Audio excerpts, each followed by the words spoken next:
বাংলাদেশের নারী ক্রিকেটার জাহানারা আলম সম্প্রতি বড় একটি অভিযোগ তুলেছে। তিনি বলেছেন, দলের সাবেক নির্বাচক ও ম্যানেজার মঞ্জুরুল ইসলাম মঞ্জু তার সঙ্গে অশালীন আচরণ করেছে।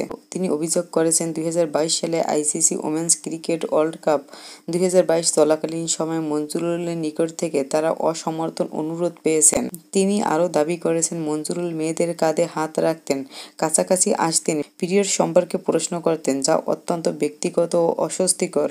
অভিযোগে রয়েছে, তিনি একাধিক বিষয়ে বোর্ডকে জানিয়েও যথাযথ ব্যবস্থা পাননি। মঞ্জুরুল তার এই অভিযোগকে ভিত্তিহীন দাবি করেছেন, বলেছেন, সব অভিযোগ মিথ্যা, আমি তদন্তে সহযোগিতা করব। এই অভিযোগে বোর্ড পদক্ষেপ।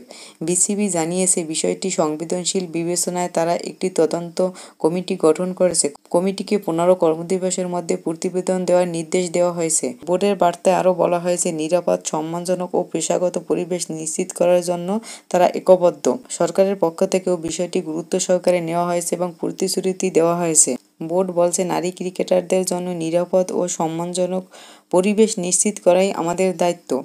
এই ঘটনার মাধ্যমে নারী খেলোয়াড়দের নিরাপত্তা ও সম্মানের বিষয়টি আবার সামনে আসছে।